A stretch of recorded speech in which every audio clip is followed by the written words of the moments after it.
Hi guys, it's Jasmine, your favorite single mom, or your soon-to-be favorite single mom. Stick around. I started this video and forgot to even mention that I'm in the middle of retwisting my hair. It's actually kind of cute from a distance. I don't know, I might look crazy to y'all, but yeah, I just twisted up my hair for this beach party that I don't even know if it's happening, but take me as I am, y'all. Take me as I am. But I figured in the meantime, I'll go ahead and shoot this video telling you guys how I prepared for my move to Mexico. I put move in quotation marks because I really feel like I'm doing more of a slow travel type of thing. Maybe. I don't know. I'm just here for an extended amount of time until I decide where I want to go next. All right. So first up, this may be one of the most important steps I feel right now because things are getting crazy in the world, but y'all know what I'm talking about. So first up, I made sure I collected all the required legal documents. I already had a passport. I did have to give my son a passport, which required me to bring a court order showing that I have full custody. You can also bring, if you are a single parent, if your co-parent signs a form for your child to get their passport, assuming they're not coming to the appointment with you. That works also. If not, you may have to go to court and just try to file for sole custody, or just to get the court to say that you can take the child to go get a passport. So long story short, I went and did that. If you've seen my TikToks and you already know, I went through the whole process of going to court, getting sole custody, took that paperwork to the passport office, and I was able to get his passport in, I think, 2 or 3 days. It was really fast. Once the court situation was over, because that was not fast at all. So yeah, I got his passport, had my passport. I already had my birth certificate, and I had his also, but I made sure to get a backup copy of his. So I have at least 2 originals of my birth certificate, at least 2 of his, and then I made copies. I have an extra copy myself that I think I brought with me. And then I also scanned it onto the computer and I sent them to a trusted family member. Also, if you have a passport, you don't have to get the real ID, but it probably is not necessarily a bad idea, especially if you already have to go renew your license anyway. Just go ahead and get it out of the way, I guess.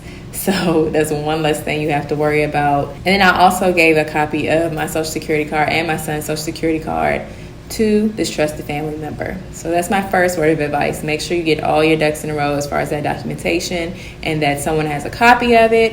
You have a copy, preferably a digital copy that you can access somehow, just because you never know. It's better safe than sorry. Up next, obviously, you have to figure out what to do with your home and your car. As I said, I've moved around quite a bit. I do not own a home, so I didn't have to worry about that. But the options are sell the house or keep it and rent it out. Now you can rent it traditionally, like a long-term rental, or you can do short-term rentals through Airbnb. I'm not gonna get in the weeds with that because I haven't done it, it's not my forte, but you guys pretty much get the gist of how that works. Now for your car, I think a lot of people either may not know about this or it may not cross their minds, but you can rent your car out. So I initially had 2 cars. If you watch my vlog before the last vlog, I think I discussed how my car was stolen. Right around the time I was planning on actually moving, my car was stolen, which I was planning on selling the car anyway, so it kind of worked out in my favor, although it kind of messed me up too. But anyway, that car was stolen, so I was down to 1 car. Luckily, it's a newer car. And I was already renting both cars out on Turo. But of course, with me moving, I couldn't do it. So I had to come up with, okay, either I have to hire somebody to manage a Turo listing for me, or I got to figure something out. And I did, I think I had an email or a text or something at some point from Turo saying that they were starting this hosting program. And this was a while ago. So yeah, they have this, I think they call it the passive income program or something like that, where basically they connect you with the host. You fill out this form online. I have the link in the description box, but you fill out this form online and they'll connect you with a host, the host closest to you, who could basically host your car on Turo. Now, if your car holds some kind of sentimental value, or you're someone who would basically be pissed if somebody messed your car up, don't bother. Obviously, if it has sentimental value to you, you probably don't want to sell it. So I guess you would have to maybe store it or have a friend keep it or something. But basically what I'm saying is the people on Turo don't give a damn about your car, okay? They will smoke in it. They will spill stuff. I feel like I've been lucky. I haven't seen anything too crazy with my cars, but they definitely smoke. They will smoke it out regularly, especially depending on the area you're living in. They eat in it, of course, and if they have kids, and kids make big messes in the back seat, all kind of stuff. They might steal your car. They might steal parts of your car. That hasn't happened to me. Luckily, I would definitely get a tracker on the car before putting it on Turo. Even if you have a host hosting it, if you have an emotional attachment to your car, Turo is not the way to go. However, if you, like myself, don't want to get rid of your car, I feel like with the way things are going, it might be harder for me to get a car later. Car prices might go up. So I figured it was best for me to try to keep that car. Also because I still have a note on it, so getting rid of it will probably be more difficult. And I like to have the option of going home and still having my car. So I ended up choosing a Turo host to host it for me, and it's going pretty well. It's definitely not going to be as much money as if you host it yourself. It's probably like half as much. And initially I was concerned that it's still not really profitable. Okay, so don't do this thinking that you're going to make a bunch of money unless you have a bunch of cars. But with my one little car, it's not profitable because yes, it's covering my notes, thank God, and it's covering my insurance, which is good. But then you have to factor in maintenance and cleaning, and so far I haven't been charged any of that by the host. So I don't know, maybe they have some kind of system where they can kind of keep up with that on their own. My car is probably not due for a oil change just yet, but all that stuff is stuff you have to factor in on top of the mileage that's being put on your car. So it's decreasing the value of the car. So I'm probably losing money by doing it, but for me it was worth it because I get to keep my car and it's always available to me, when I go on a visit or if I just decide to move back. So Turo is definitely a good option for that. Like I said, I'll put a link in the description below for you guys to find that. Yeah. So next, on top of getting rid of your home situation and your car, you're probably gonna have a bunch of other stuff to get rid of. Now, the last time when I moved from Houston, I got rid of a lot of my stuff. I still mourn that stuff, y'all.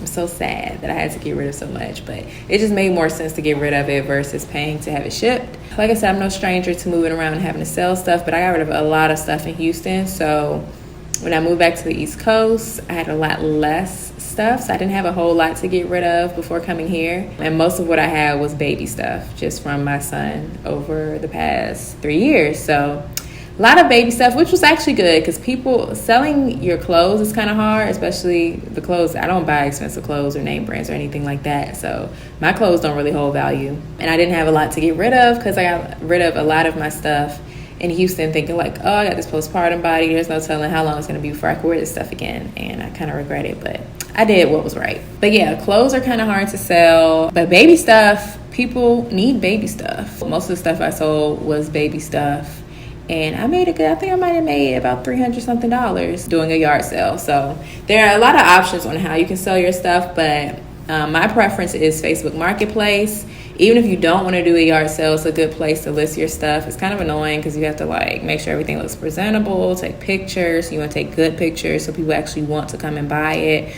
But Facebook Marketplace was a great place for that. And then if you do have a yard sale, you can promote it on Facebook Marketplace. I'm not sure it really helped with my yard sale per se. I had a couple of people reach out, but I don't think they even showed up. But with the yard sale, you do want to kind of plan ahead, maybe sit out signs the day before or something, or super early before. We ended up only putting signs out right there where we were so people could see as they drove by. And it was a pretty busy street, but I do feel like we would have gotten more and better traffic had we put a sign down on the end of the street at this major cross section, but we didn't do it. In the end, it ended up working out anyway. Next, you have to find somewhere to stay. So my preference is probably always going to be Airbnb. I understand some people are kind of against Airbnb because they feel like it contributes to gentrification as well as upping the it causes inflation, especially in other countries or whatever, and I get that. But on the other hand, when I travel, especially if I'm traveling for an extended amount of time, Airbnb is just more economical to me and also more safe because I know that there's a company behind where I'm staying. So I did use Airbnb to find the place that I'm staying in now, and I decided that I liked the place enough that I was just going to stick with it. I did try to look at other places, but I wasn't really, honestly, I just kind of really liked where I am, and I'm like, why not just stay here?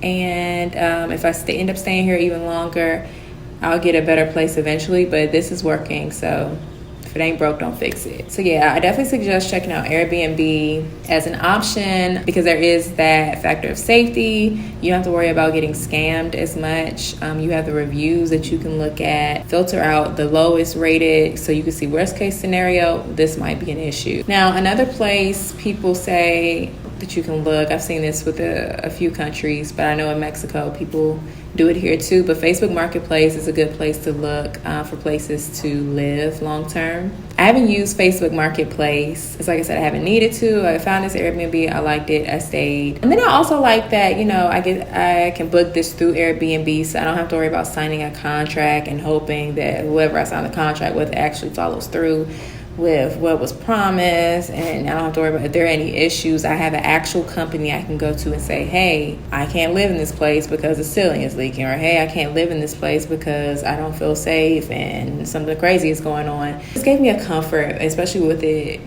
with me being a single mom and have my young child. Like, I don't want any issues like that, okay? I don't want to have to leave wherever I'm staying in the dead of night and find somewhere for me and my child to lay our heads. So Airbnb just felt more comfortable, but Facebook Marketplace is an option, and you can find, I think, some good deals up there, but always do your due diligence, and please do not agree to staying anywhere sight unseen. Another source on that note is Facebook groups, local Facebook groups. There are a lot of expat groups. There are Black in wherever groups. Like, look all that up even way before you come. Try to meet people, get the lay of the land, and really, Facebook groups are so valuable. Even when I moved to Houston, I joined a Facebook group just to get an idea of where I want to live and everything. But you just get a real firsthand knowledge of what it's like on the ground before you come.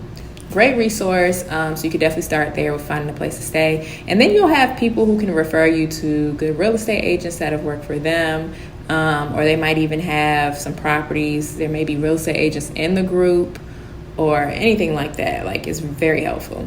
So next, you need to know how to get around. This is something, it's obvious, but I feel like it's something I didn't really think about until closer to me leaving. I consider the fact that Playa del Carmen is a very walkable area. That's one of the reasons I was sold on this place. So I'm not going to say I forgot about it or just ignored it. I don't think I have really wrapped my mind around what it's like to live without a car, because I haven't lived without a car in a long time. And even when I did, it was very, have I ever lived without a car? Actually, no. Okay, so I sold my car before moving to New York at one point. And then I decided I wanted to move to LA. I was like, oh, I need a car. So then I bought a little cheap hoopty, little 94 Camry. Anyway, off topic, but I don't have a lot of experience of living without a car, so I haven't really thought about what that entails. And then you factor in the fact that I have a toddler. It's a lot, but yeah, you definitely want to consider how you're going to get around. Are you going to rent a car? Now, mind you, I have heard, I wouldn't say horror stories, but not so kind of scary stories about people driving around in rentals, and how the police here in Mexico might see that you're in a rental, view you as a tourist, and they will stop you and press you until you just pay them to go away, essentially. Sometimes I've even heard people say they've been threatened to go to jail, you had to spend a night in jail, or you can just pay me this little money.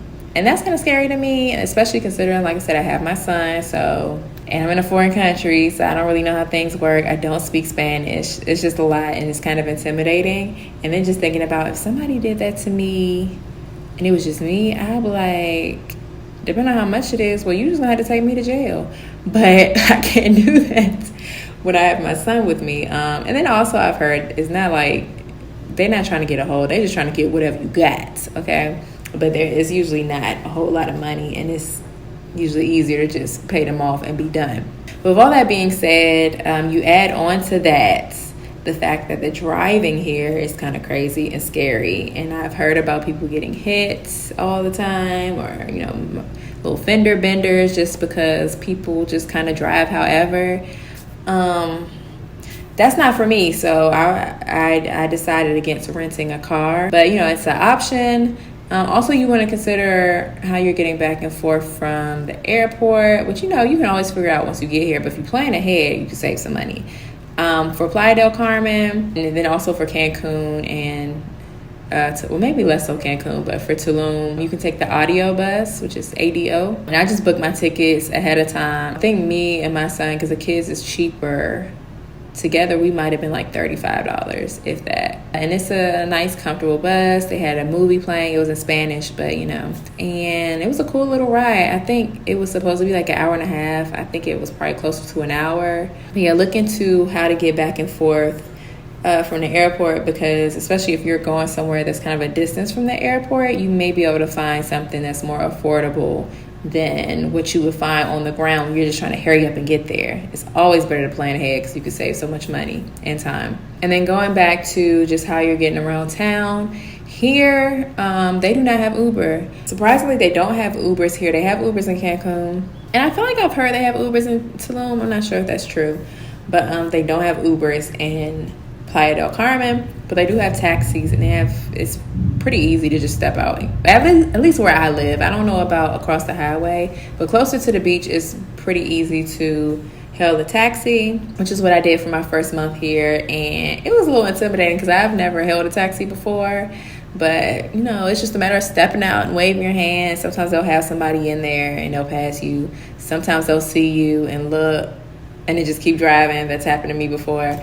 But for the most part, it's been pretty easy to hail a taxi. But I discovered through a Facebook group that there is an app. I don't know if it's new. It's new to me. But it's called InDrive. And it's kind of like Uber. But you're basically just booking the same taxis. It's the same company. But you set the price yourself. And then the drivers decide whether they want to take it or not. It'll usually recommend a price for you. And you can lower it or raise it. I will say the day and the time that you schedule it matters. Typically, I can get a ride from wherever I'm at, 'cause I'm usually somewhere close to where I live, for like 70 pesos, which I think is like $3 to $4, somewhere around there. But one Saturday, I went out to eat with my son and decided to catch a taxi back. And when I tried to book it for the same price, 70, that it recommended, a bunch of drivers looked at it. Like, you can see all the drivers looking at it, and nobody would take it. So I was like, oh, it's Saturday. It's the middle of the day, and they don't want to ride right up the street. They want the big money, so it makes sense. So I ended up just walking home. Yeah, it's a really cool app. I like it. It's convenient. Another thing is that they're not supposed to go to like grocery stores or the Walmart or anything like that. The grocery store, they're like basically assigned there. They get paid more because basically these taxi drivers could charge you whatever. That's like the main thing. A lot of people feel better about this app versus just hailing a taxi, because when you get in that taxi, it's always best to ask them up front like how much to get here, because they'll tell you anything. The price can change. Like, it could be drastically different depending on who the driver is. Like, the same ride that cost me 70 pesos might cost me 100 with somebody else. It might cost me 150 with the next person, especially if they know that you are not from here and you probably don't know any better. So InDrive kind of levels the playing field, because you already know this is what this should cost according to this app. So let me just see if somebody will take this ride for me. Another way to get around town here is the Colectivo, which is basically like a shuttle bus. My son calls it the school bus because it's the only bus that he's ever been on. But it's a shuttle bus. It's like a van, like a van with seats in the back, kind of in like a U shape, like just around the perimeter. No AC. It's hot as hell. It's real hot on those Colectivos, and they be rolling. It's so funny because they don't even close the doors all the way before they take off. So me and my son were riding one day, and he was like, the door. Like, he's trying to tell the driver, like, you forgot to close the door. But that's just how they ride. They be whipping those little shuttle vans. But it's really cheap. It's only 10 pesos, which is 50 cents. Maybe a little more than 50 cents now. But yeah, super cheap. And it's not hard to get to. The thing about being here in Playa del Carmen, I don't know if all of Mexico is like this, but here a lot of stuff is like word of mouth. Like you really have to find out about stuff through people. So you can look up stuff online, like on Reddit, like stuff like that will help. But as far as like there being an official site for stuff, not so much. With the Collectivo, I don't think they have I'm pretty sure they don't have an official site. You can find information online, but it's still kind of like, how do I even find these things? I looked up because when my sister came with me initially, we just happened to walk into a stop, like a Collectivo stop. And I was like, oh, those are the Collectivos. And I only knew because I watched a vlog on YouTube where a girl was talking about, shout out to Keisha Be Traveling. She was talking about the Collectivos. And I heard someone else talk about it too. So I knew it was a thing. They were talking about how cheap it was, and I was like, Collectivo, I have to find out what that is. But all that to say, if I hadn't seen those videos, I wouldn't even know. I wouldn't even know if, are these vans for us? Like, are they public transportation? Like, how do I catch it? I'm still kind of iffy on how it works. I have seen videos of Collectivos in other places in Mexico where they'll say, like, you get on there and then you pull the string and they'll stop, but there's no string here. So I don't know if I'm supposed to tell the driver. I have told the driver or asked the driver if they were going where I was going. They'll be like, yeah, so then they know that I'm stopping there. But I've also gotten on assuming that they stop at all the stops every time, and they drove right past my stop. So I had to get off the next stop and like walk back. And then not knowing Spanish just makes everything harder. So yeah, the Collectivos are a fun little experience, and like I said, it's very affordable and a quick way to get around. I did end up finding a map of I don't know, it didn't have the stops on it, but just the routes of the different Collectivos, and that helped a lot. But even that, I just randomly found on a Reddit thread. Like, I couldn't find it anywhere online when I Googled it, but I'll try to link that in the description box also for anybody who plans on coming to Playa del Carmen. And another thing that I think is very important to do, and this is for moving anywhere abroad, is to sign up for the STEP program, which is the Smart Traveler Enrollment Program. I'll have to put the link in the description box, because once again, I don't remember exactly where I found this. You're basically letting America know that you are abroad and where you are abroad. So if there's any emergency, they will email you. They've only been sending me emails, but maybe they text you too. But you give them like your information so they can contact you in case of an emergency and keep you up to date with what's going on. Lately, I've been getting emails about Hurricane Eric, which is actually on the other side of Mexico, but I guess just because they don't know, if you're in Mexico, you might be traveling throughout, so they don't know who's like really where. But it just kind of keeps you up to date in case of a serious emergency, or if, you know, some other stuff pop off and they need to tell you to get up out of there. Very important to sign up for that. But I think that's all I have for you guys, just in time for this baby waking up. But thank you so much for watching. If you found this helpful, make sure you give this video a thumbs up. If you have any questions or comments, don't hesitate to leave them in the comment section below. Check me out on TikTok. I'm trying to post more there. I'm actually starting a challenge this weekend to post 3 times a day for 30 days. So we'll see how that goes. My TikTok is in my description box. It's JASSL, JASSL_. But yeah, and make sure if you haven't already to subscribe and hit the notifications bell here so you don't miss my next video, and you can follow us on our journey here in Mexico. Right? Until next time, guys. Peace.